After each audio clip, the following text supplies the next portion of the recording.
The ayes having clauses 9 to 12 are adopted. Clause 13 stands part of the bill. There is one amendment. Number 14 by Sri Triju Siva. Amendment moved. Those in favor. Not moved by Triju Siva.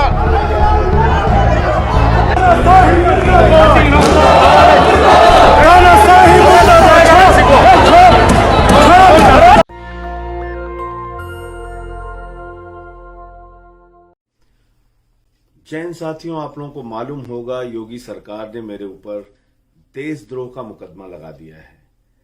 अब ये देशद्रोह का मुकदमा क्यों लगाया गया, आप सब लोग भली भांति जानते हैं। पिछले 3-4 महीनों से मैं लगातार उत्तर प्रदेश में आम आदमी पार्टी के साथियों के साथ मिलकर, कार्यकर्ताओं के साथ मिलकर तमाम वो जनहित के मुद्दे उठाने की कोशिश कर रहा हूं, तमाम वो अत्याचार और अन्याय के खिलाफ आवाज उठाने की कोशिश कर रहा हूं जो आज उत्तर प्रदेश में अन्याय और अत्याचार हो रहा है। हत्याओं का जो सिलसिला लगातार चल रहा है और समुदाय विशेष को टारगेट करके जो हत्याएं हो रही हैं, इसके खिलाफ मैं लगातार बोलता रहा। मैंने ब्राह्मण समाज में हो रही हत्याओं के खिलाफ बोला। आपको याद होगा जब प्रभात मिश्रा जो 12वीं में पढ़ने वाला छात्र था जिसकी इनकाउंटर करके हत्या कर दी गई, उसका मामला मैंने उठाया। खुशी दुबे जो 2 दिन की विवाहिता थी, उसको अब तक जेल में सड़ाया जा रहा है, उसका मामला मैंने उठाया। 4 वैद्य परिवार के, 4 ब्राह्मण परिवार के लोग प्रयागराज में उनका गला काट के हत्या कर दी गई, उनका मामला उठाया। पत्रकार विक्रम जोशी जी की जब हत्या हुई गाजियाबाद में, तो उनके परिवार से भी मैं मिलने गया।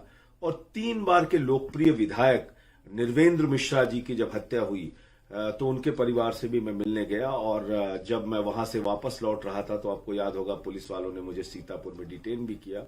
तो ये जो तमाम घटनाएं उत्तर प्रदेश में हो रही थी, इनको लेके मैंने कहा कि ब्राह्मण समाज की हत्याएं हो रही हैं उत्तर प्रदेश में और इसको सरकार को रोकना चाहिए।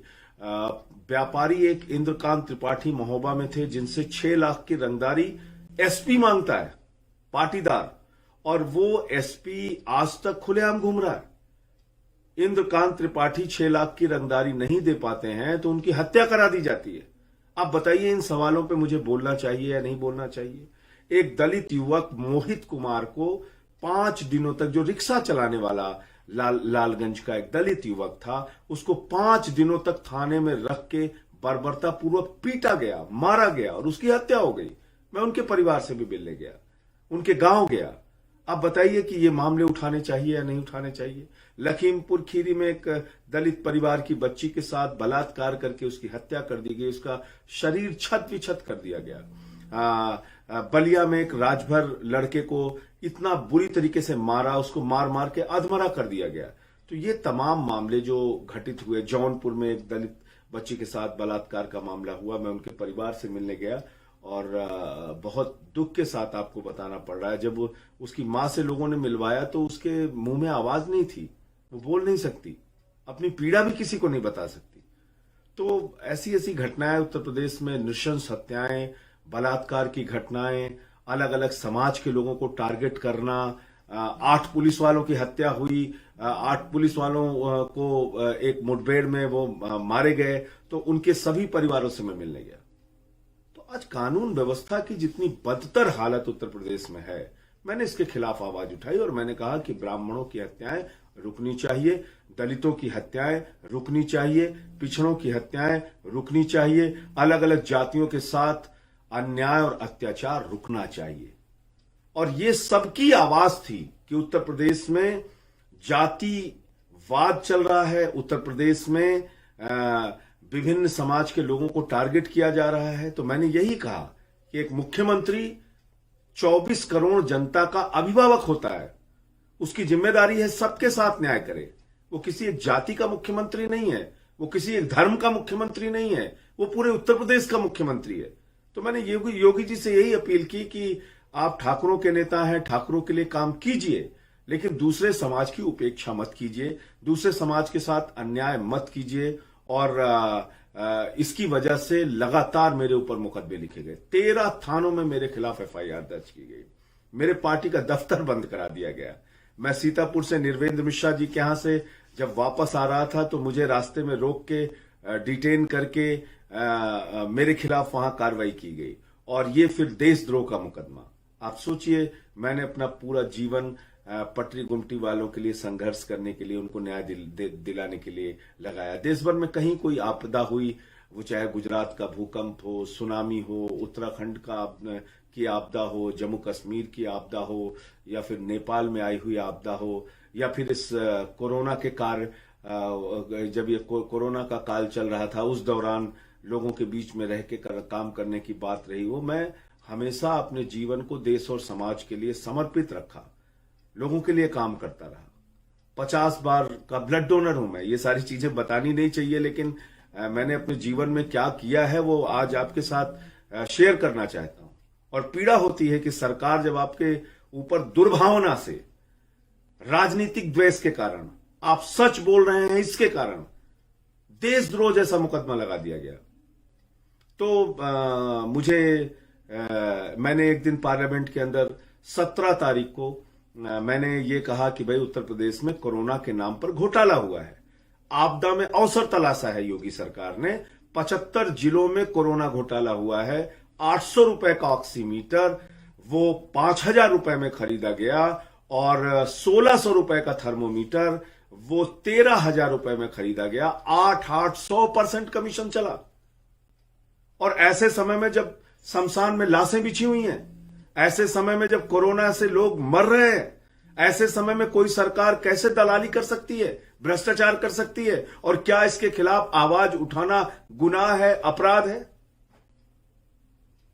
और इसके कारण से बौखलाहट में जो ये तमाम मामले मैंने उठाए, मेरे ऊपर देशद्रोह का मुकदमा लगा दिया गया। एक मामला और बताना चाहता हूं। हेमाटोलॉजी एनालाइजर खरीदा गया, अलग अलग जिलों में खरीदा गया। 1,45,000 आप अभी चेक कीजिए, वो हेमाटोलॉजी एनालाइजर जेम पोर्टल पे, सरकारी पोर्टल पे 1,45,000 में वो मिल जाएगा। लेकिन चीन की कंपनी से 3,30,000 रुपए में मंगाया गया। एक तरफ भाजपा कहती है कि चीन के सामानों का बहिष्कार करो, और दूसरी तरफ चीन के 3,30,000 रुपए का एनालाइजर मंगाती है। ये हो रहा है उत्तर प्रदेश में। इस भ्रष्टाचार के खिलाफ मैंने पार्लियामेंट में आवाज लगाई, तो उसी दिन शाम को 17 तारीख को मुझे नोटिस दे दिया गया और कहा गया कि 20 तारीख को आप देशद्रोह के मामले में हजरतगंज के थाने में मौजूद रहिए।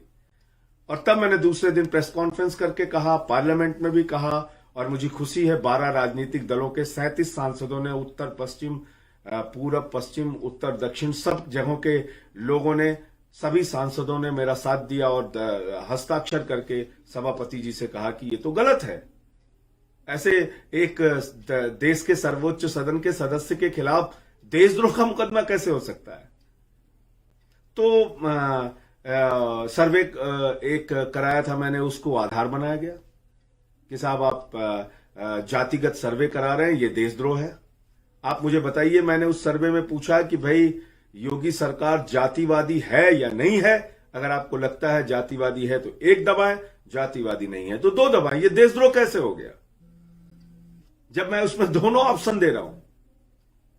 तो मुझे लगता है कि इस प्रकार से जो कार्रवाइयां की जा रही हैं योगी सरकार के द्वारा, ये बौखलाहट में, राजनीतिक द्वेष के कारण, राजनीतिक दुर्भावना के कारण की जा रही हैं। और इसके खिलाफ मैंने जब ये कहा कि मैं 20 तारीख को आकर गिरफ्तारी दूंगा, सदन में भी मैं मामला उठाया, तो आज योगी सरकार ने चिट्ठी भेजी मुझे, वहां के थानेदार ने चिट्ठी भेजी कि नहीं साहब, सदन चल रहा है, अब आपको आने की जरूरत नहीं है, अब आप सत्र जब खत्म हो जाए तो उसके 2 दिन बाद आइएगा।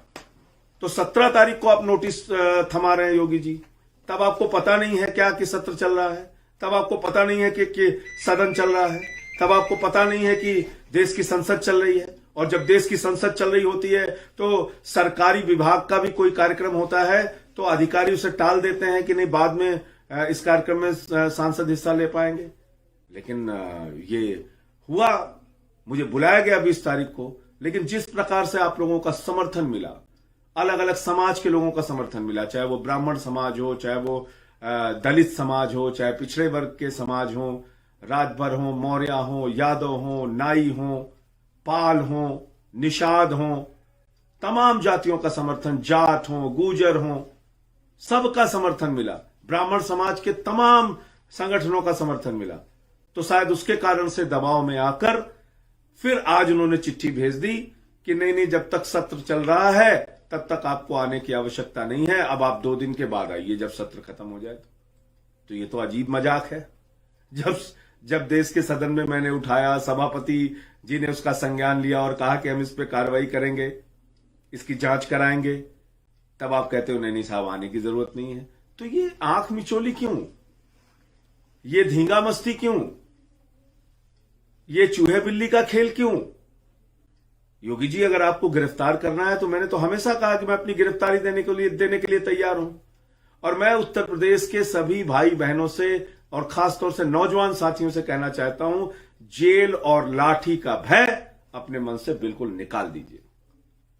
अगर अपने मुद्दों को लेकर, युवाओं की नौकरी का मुद्दा, बेरोजगारी का मुद्दा, किसानों का मुद्दा, अपराधीकरण का मुद्दा, ब्राह्मण समाज के साथ हो रहे अन्याय का मुद्दा, दलित समाज के साथ हो रहे अन्याय का मुद्दा, पिछड़े समाज के साथ हो रहे अन्याय का मुद्दा, अगर ये मुद्दे आप लोग मजबूती से उठाते रहेंगे तो आपको जेल और लाठी का भय अपने मन से निकाल देना चाहिए। और देखते हैं कितना योगी सरकार जेल में रखती है, कितने मुकदमे आपके ऊपर लगाती है। भाई, उत्तर प्रदेश की जेल की क्षमता जो होगी वो 60-65 हजार लोगों को रखने की होगी।